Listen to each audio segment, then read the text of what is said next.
Welcome to Breaking the Chains. I am Bakita, and today I have a very special guest here with me. I've been waiting to do this interview for a couple weeks now, and this young lady is probably one of the bravest women I've met in a very long time. Um, I'm going to allow her to introduce herself. Dolores, go ahead. Okay, thank you. Hi, good morning. My name is Dolores Prentice, and I am the founder of Survivors Diaries Foundation. And what we do is to support adult survivors of childhood sexual abuse, creating awareness on what childhood sexual abuse is. And I do this because I am a survivor of childhood sexual abuse as well. Okay. I thank you so much for joining me. Recently, I've been somewhat tasked with dealing with, it seems, with dealing with issues that women are having with when it concerns abuse. And initially, I was dealing with some women who were talking about being physically and verbally abused by men uh, in Ghana, and now and somehow between some of the women that I spoke with that, I got in touch with you and started learning about your story. So you are a Ghanaian woman who lives in Ghana, right? Yes, yes. Yeah, and you have you ever lived outside of Ghana? I was born in Liberia. So during the war, my parents are Ghanaian. So by birth, I would say I'm Liberian. Because of the war, we moved to Ghana and we settled here and haven't gone back yet. Right. And that's been a long time ago, almost 30 years Yes, ago, right? yes, yes, So you are a Liberian Ghanaian. yes, yes. I can never take the Liberian out. Right. Right. So um you let's just jump into it. You guys, the war happened in Liberia. Um Hmm. you and your family, you're a pretty large family, um Yep. came to Ghana. Hmm. Can you start from there? Okay, so it was during the ceasefire. Then we came. We didn't get to be in a plane. We got to be in a ship, and it was a wonderful experience, though, even though it was scary. But we came. We were at the harbor. Then we kind of like didn't have a place to stay, so we stayed with my grandparents. That's my mother's side.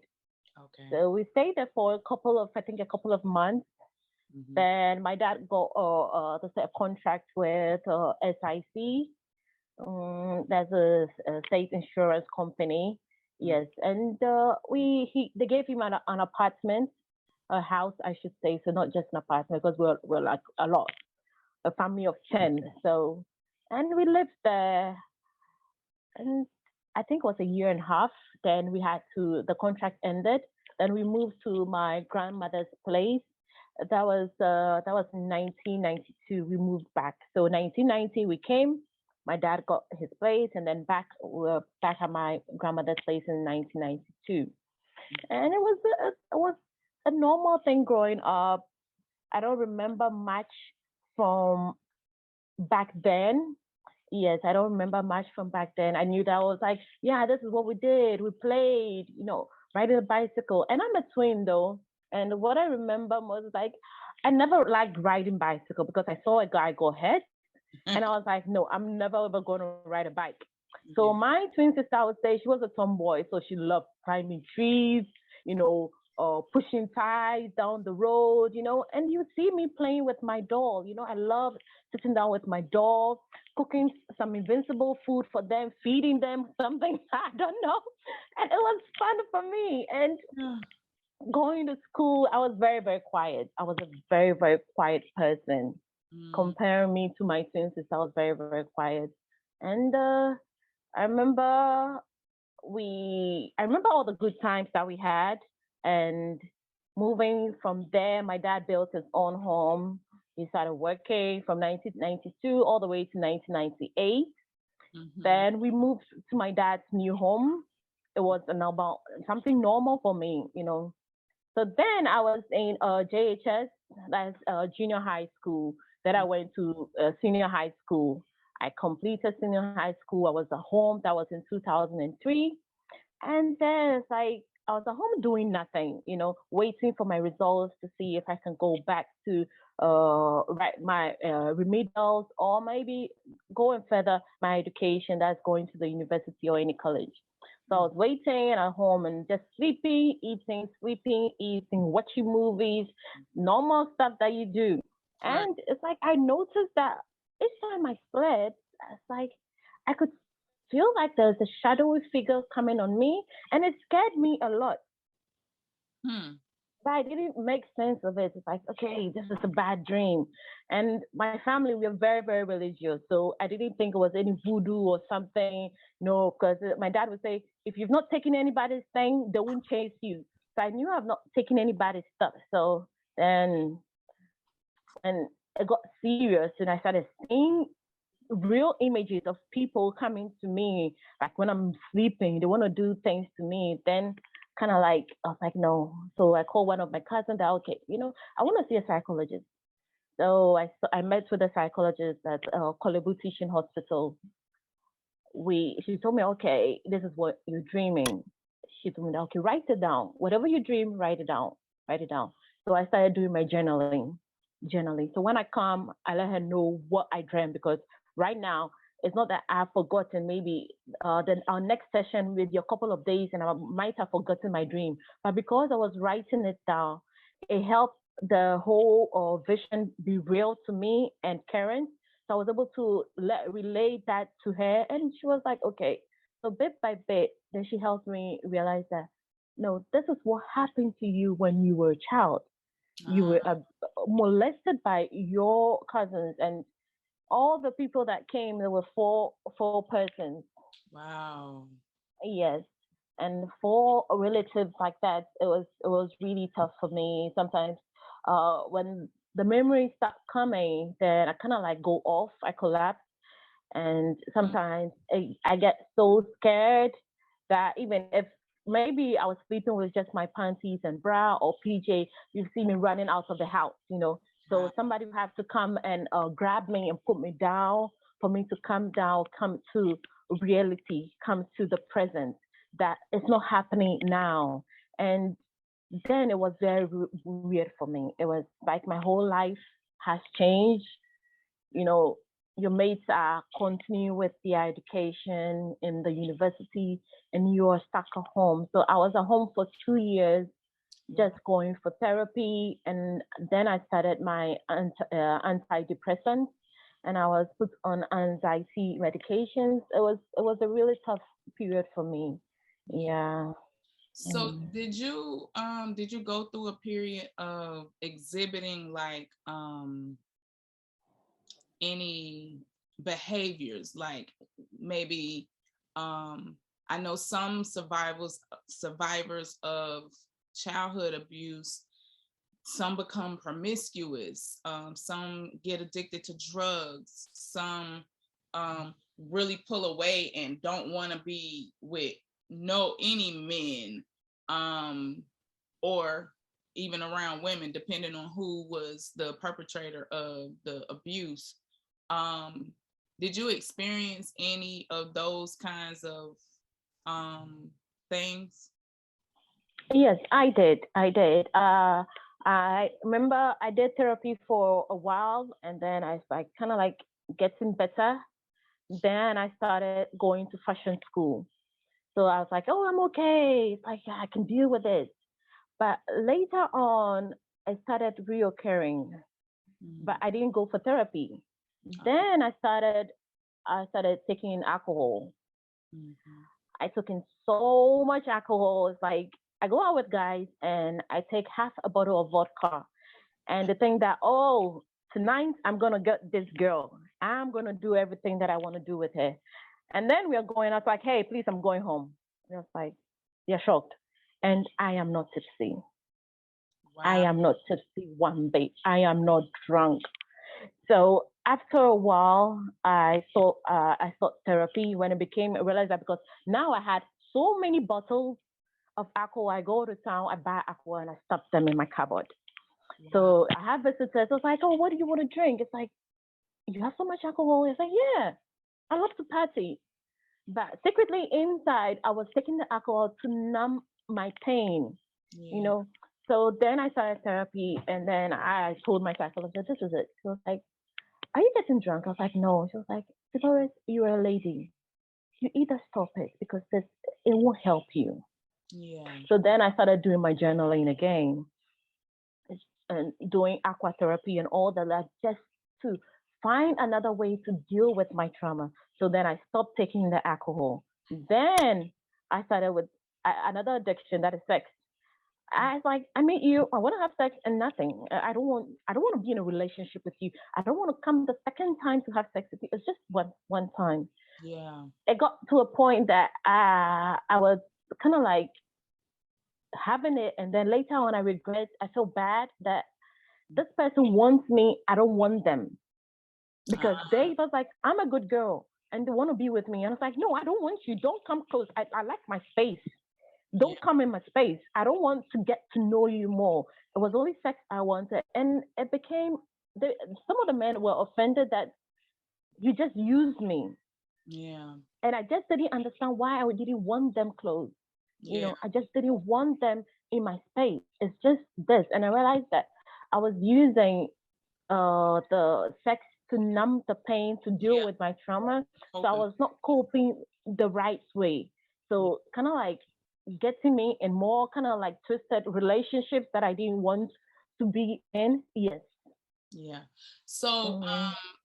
now I want to ask because the idea that you went to therapy is really interesting to me.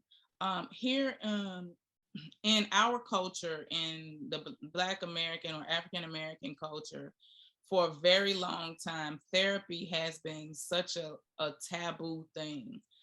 It's only recently that a lot of more of us are accepting the idea that we need some therapy. Um, and it's okay to get some therapy for these traumatic events that have happened in our lives. How is not just the fact that there is a therapist in Ghana was surprising to me, especially for this topic. But what is the attitude around therapy in Ghana? Hmm. I would say it has changed just this much.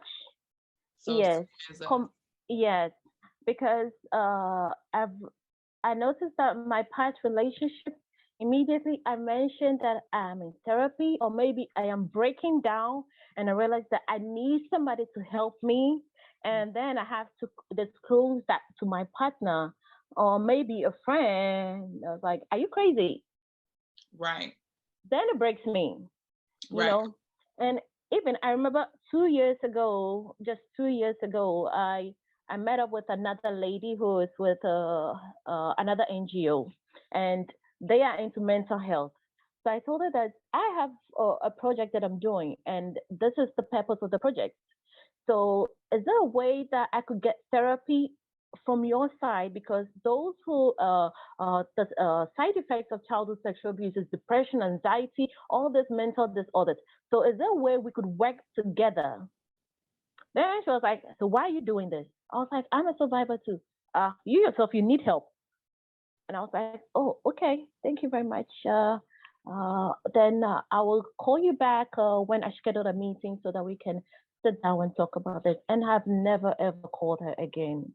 You know, you expect that since she's in that field, she would know how to talk to you And even if they can't help, there's a nice way you could say it and put the person down instead of like, I can do it, you don't have money or something like that. There's a nice way you could do it, and but she didn't. And I already made up my mind that this is what I'm doing. So whatever you say to put me down, it It's not wasn't going gonna to work. stop But you. if it was, yes, but if it was years ago, I would be hiding to go for therapy. I will hide my receipts. I will make sure that it's like I burn them, my card and everything. It's like it's somewhere hidden so that any person who comes to my room wouldn't see that my medication is tied and in double bags in another bag, so that nobody sees that this is what I am on. This is the kind of medication I am on. So I think it's a bit It's it's better now. it's a Yeah, bit we have a long better. way to go. Yeah, Yes. we I think we as Black people just have a long way to go with a lot of things. Mm-hmm. Now with your in your situation, you have decided that you are going to go after those who have perpetrated these crimes against you. So Yes. you've decided that you're going to prosecute the people who committed these crimes against you when you were a child. Mm-hmm. How did you come to the decision that you would do that, and how did you like get there?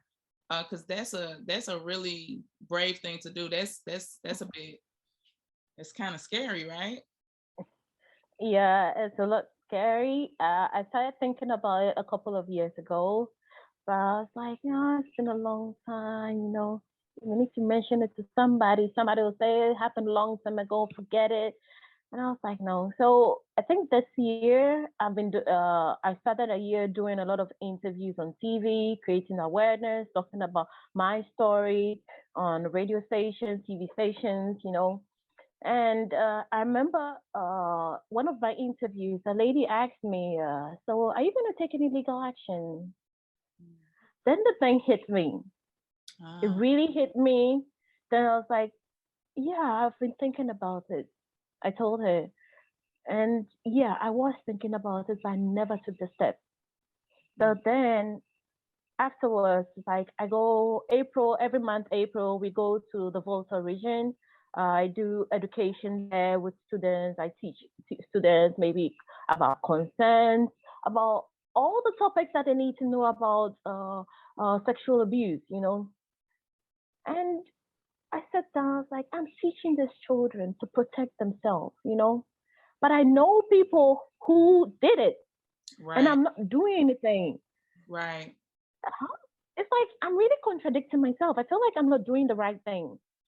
So I was like, so what if one of these children that I'm teaching, these perpetrators get to them?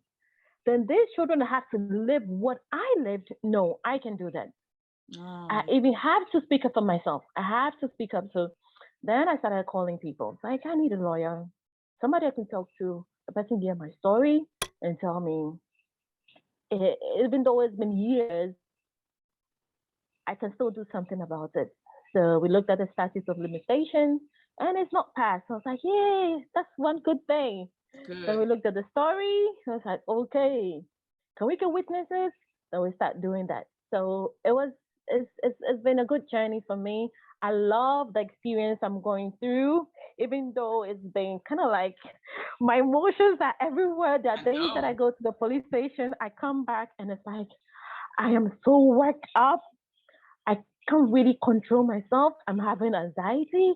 I'm having panic attacks and stuff like that. It's okay. It's okay.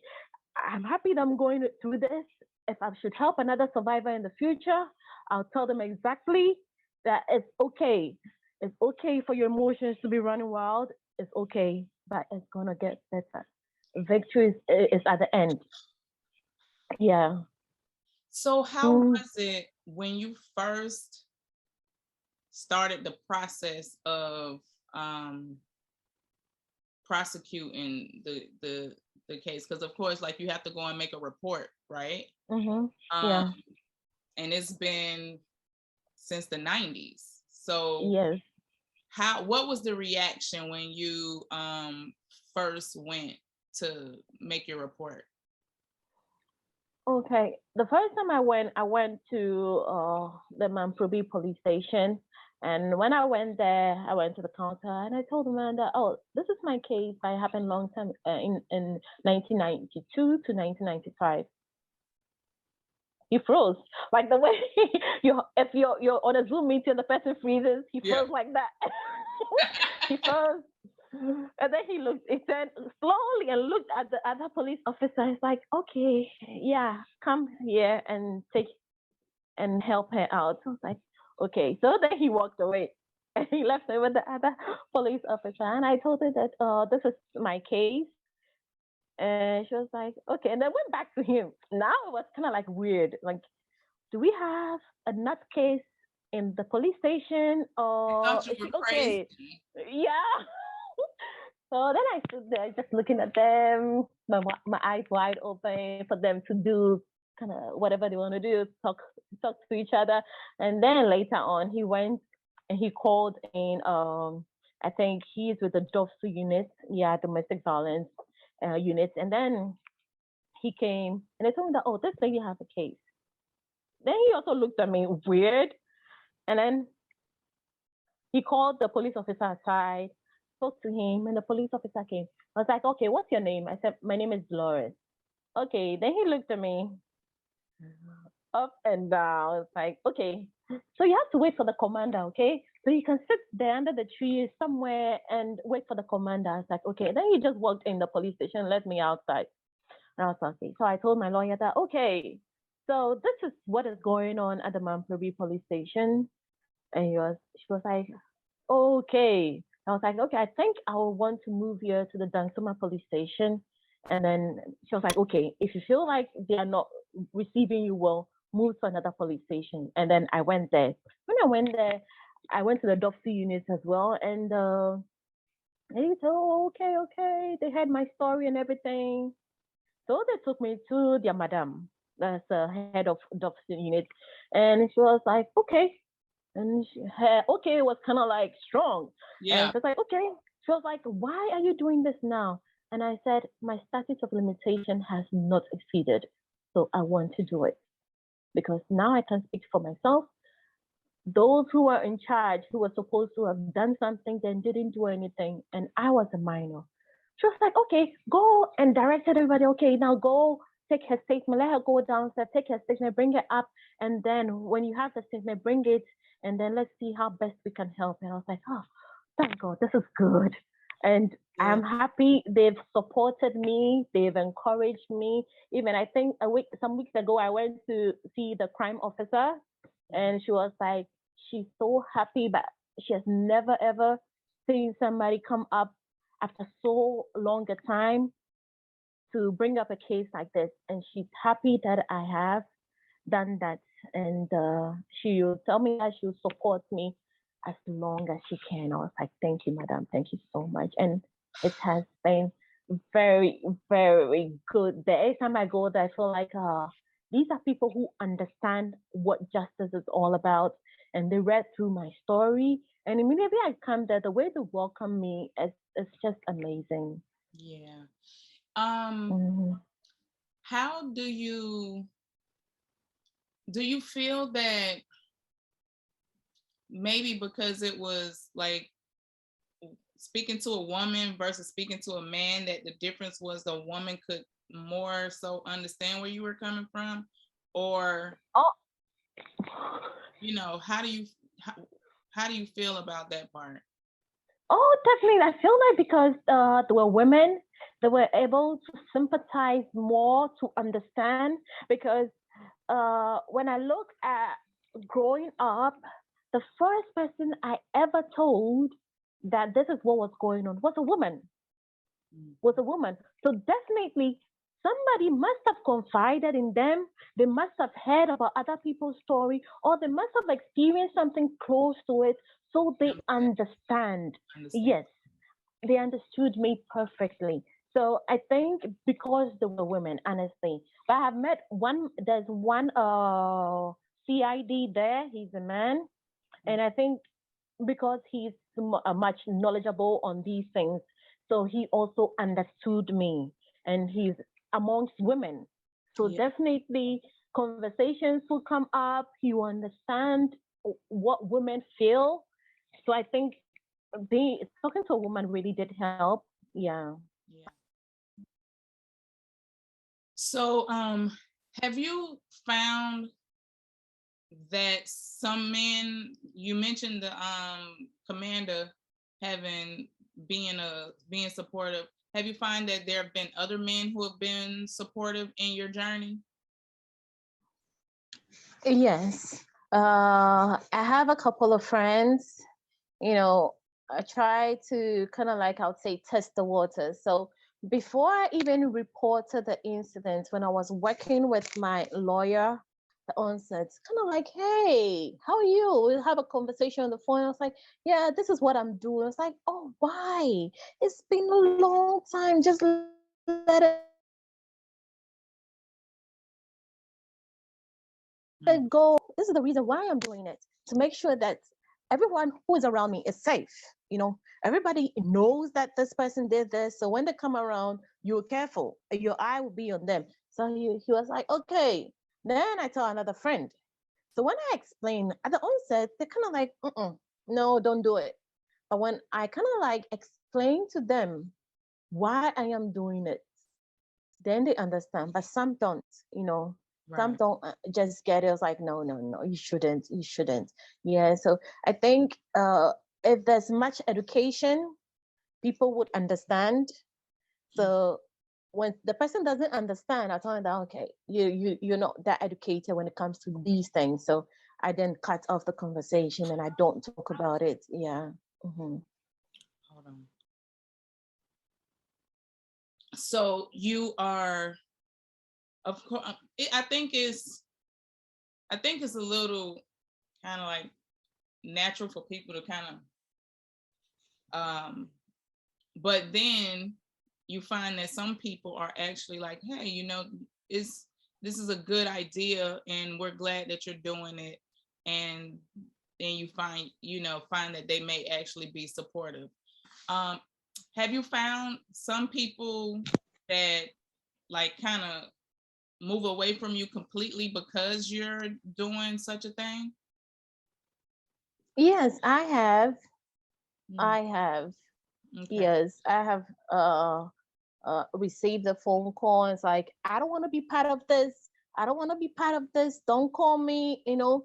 And you expect the person to understand what justice is and what it will do to the victim, you know, and why the abuser should be named or should get punished for what they did, you know, but the person doesn't get it. Right. Yeah, so I Right. have gotten those who support and those who don't support. Right. So I So see it's like I feel like it's just like you running for presidency. You have those who support you and those who don't support you. So I just take it like that and count my numbers. Those who support me, just come with me. You're gonna hear all the story. You're gonna be part of this journey. I'm gonna like feed on all the good energy you're giving me and make sure that I come out successful. right. So, just so our audience knows, because a lot of times people don't understand why conversations have to be a little vague or a little generally speaking.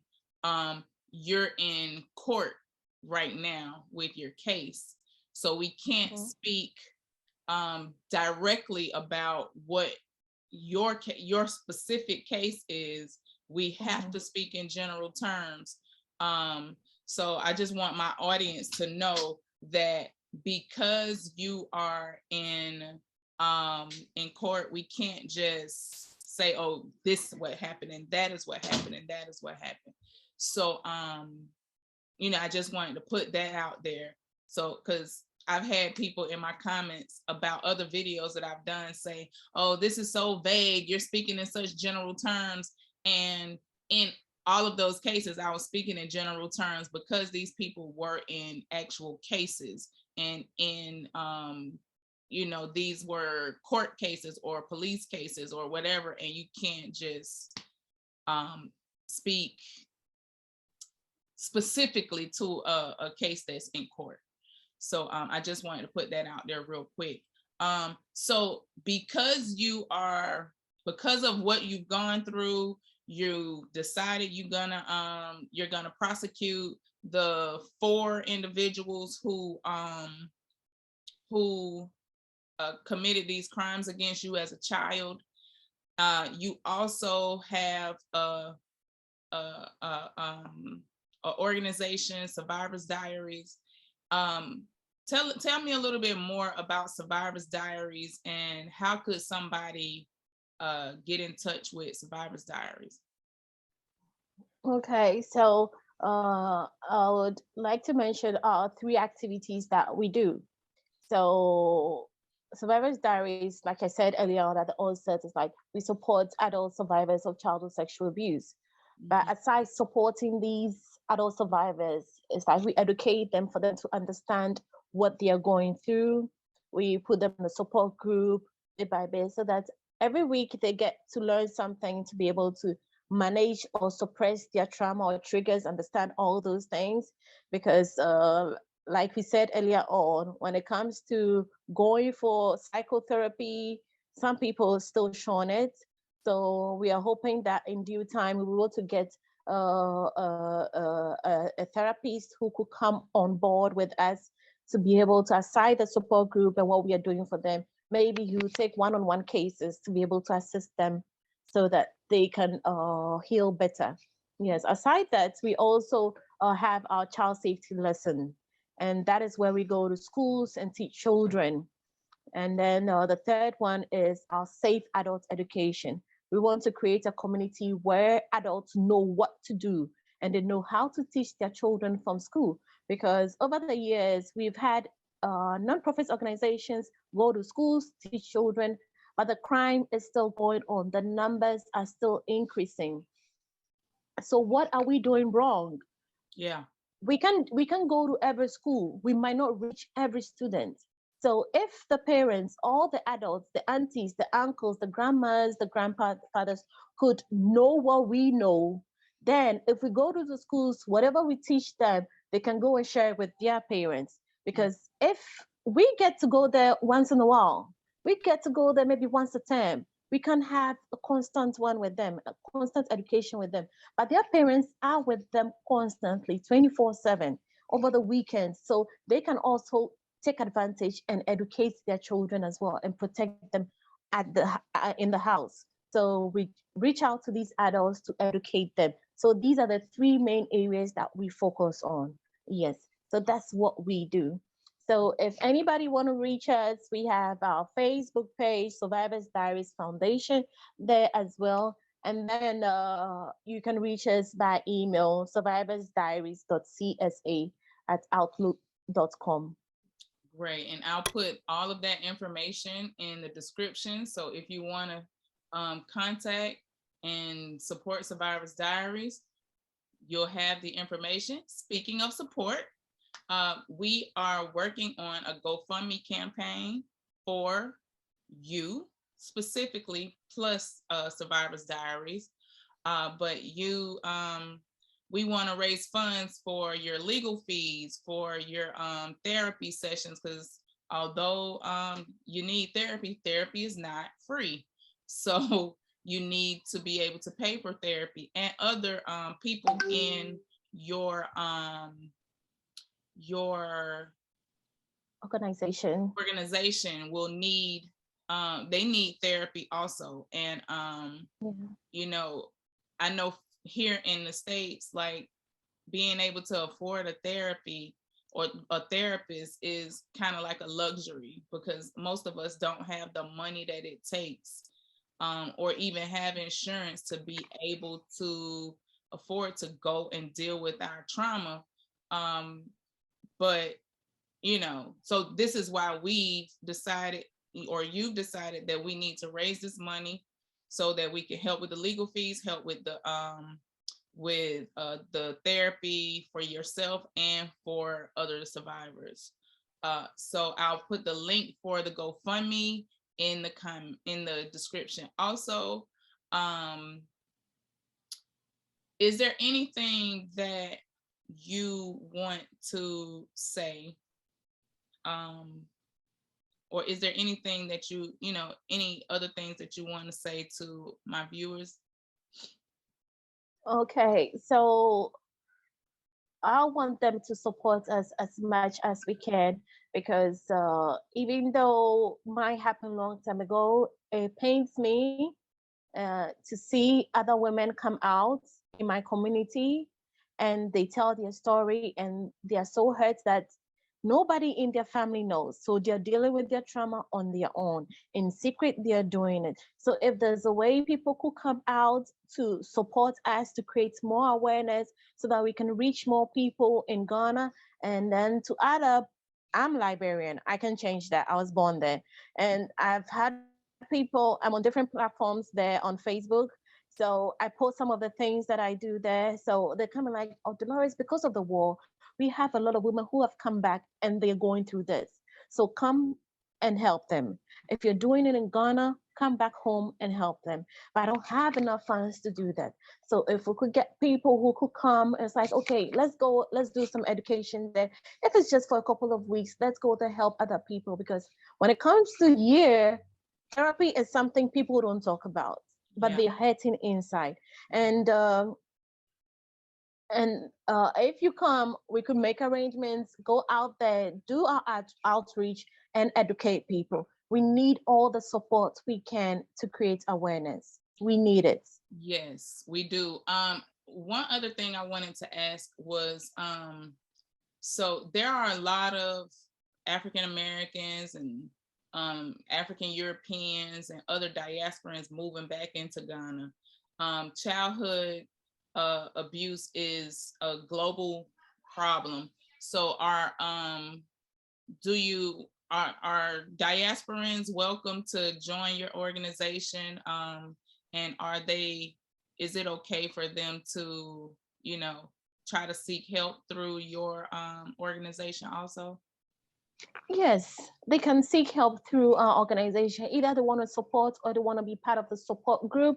You can just find us Finding Hope, findinghope.accra@outlook.com. You can reach me on there, and then we can make arrangements to start you on a support group and then help you. Thank you so much. And it's always free for every survivor. Good. So, are there any men involved in your survivors group? Yeah, we have men's group, yes, but you know in Ghana, they have a saying, "Bema insu." That means a man is not supposed to cry. Mhm. So it's difficult for them to like bring it out. Theirs is a different level, honestly. Yeah, It breaks my heart we have the same because they issue. can bring it out for me like this. My sister will say, "Oh, she laughs the way she cries because I can cry and I can laugh, ha ha ha ha, and I could cry and I'll feel okay." Yeah, But for men, it's kind of like difficult because of how they were brought. yeah, So helping people to come out and even open your mouth to talk about it to kind of like ease their pain is very, very difficult for them. And unfortunately, a couple of years ago, I lost a friend. Yeah, he was he excuse me. it's okay. I told him what I was doing, and he was so happy uh, that I was doing it. And the whole neighborhood, they call him gay, gay, gay. Kind of like shun him and stigmatize him. But each time I get close to him, he has a smile on his face. And I was like, he's not that bad. You know, I Yeah, see him as a normal person, and I became friends with him. And when I told him what I was doing, I was like, yeah. And I opened up and I shared my story with him. Before he told me that he is also a survivor and somebody did that to him, and that is why he is who he is. And people don't know his story. They just stigmatize him with without knowing that he is a victim. He is the victim. Somebody needs to help him. And unfortunately, I lost him. yeah, And immediately I think about what I didn't do to help him, to make his living okay. yeah, It breaks my heart. And I don't want to see another guy go through it yeah, because I've had one person in my group also who is also gay. He said he doesn't want to be gay. That is your business. I don't cross the line. That is what you choose. We Mm, can have our conversation. It doesn't make you less of a human being. That right. is your personal decision. You choose what you want to be. But if there's any help I can give to you, I will readily give it to you. So there are males who are also victims as well, Mm-hmm. and we're trying as much as we can to support them. Yeah.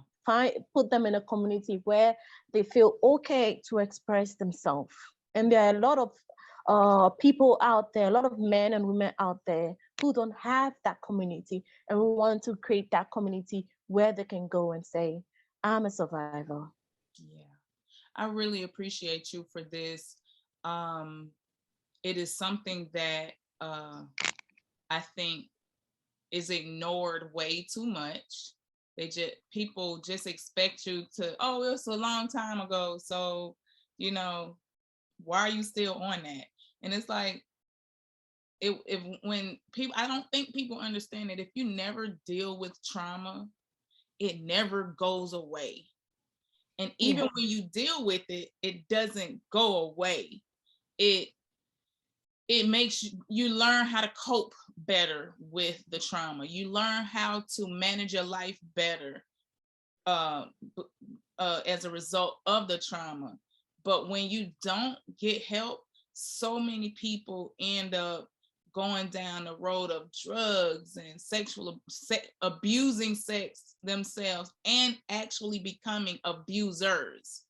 Um, so if we can help kind of stop it at the, like, we're not going to be able to stop everybody from being abused, but we can help Mhm. people to um to deal with how they feel. You know, there's I'm sure there's millions of people who are struggling with the results of being abused as a child sexually. And I can imagine that that is where a lot of people's anger and hurt and the way they respond to other people in different situations, you know how sometimes you wonder, why are people so angry? Mhm. A lot of people are so angry, and I'm not saying everybody's so angry because they was abused as a child, but a lot of people are angry because now I'm an adult. I can speak for myself, and I'm not gonna let anybody do me any kind of way, right? So they end up expressing that anger in ways that aren't really good. Mhm. And so to know that there are people and places and organizations that are starting to, in Ghana, starting to actually focus on helping people to get through it is very, very encouraging for me, because I know a lot of people from the diaspora, especially African Americans, they don't know that these kind of organizations do exist in Ghana. They don't know that therapy exists in Ghana. They don't know, like, they just don't know, because it is Mhm. a society where it's very much like our society here in America. As far as Black American, our society is very much like Ghana. It's very conservative, very hush hush. Don't talk about abuse. Don't talk about it. Don't talk about it. Let it go. Um, so I'm sure we'll get some support. You'll probably have some women from here who need to be around you all in Ghana. Um, and I plan to, when I'm back in Ghana, I plan to be as supportive as I possibly can in helping survivors and doing whatever I can, because it's important. I have four daughters, and even if it was four sons, I feel like I would be very feel very strong about making sure that children understand, you know, certain things. Safe touch, you know, that's Mhm. secret stuff is not, you know, being able to open up, being able to talk about stuff and all of that. So with that being said, you all support this GoFundMe. I'll put the link for the GoFundMe in the description. I am sponsoring the GoFundMe for Dolores. So let's share the GoFundMe. Let's try to raise this money so we can help her prosecute these perpetrators and get this therapy for her and other survivors, and help other people in different West African countries. We can start with Ghana and Liberia and move right on along, because it's people all over the place that need these kinds of services. I want to thank you for your bravery. I know Thank you. this is not an easy thing to take on. I know, Ghana being such a conservative country, I can imagine that, it's not easy, but Yeah. you're doing it, and you should be proud of yourself. You should, I know I'm proud of you. Other women are proud of you. Other men are proud of you. We may not get as much support from men as we think we should, but the ones that matter, Yeah. the ones that matter are gonna be there. So thank you so much, so much. If you ever need to come on my platform to promote anything, or whatever it is, you are welcome. There's an open door for you here. And Okay. this has been Breaking the Chains Repatriation Journeys. I am Bakita, and we are supporting each other. Diasporan women and continental women coming together to heal some of these traumas so that we can build a better Ghana. Thank you so much, Dolores. Thank you too, and thank you to everybody who supports us. Yeah.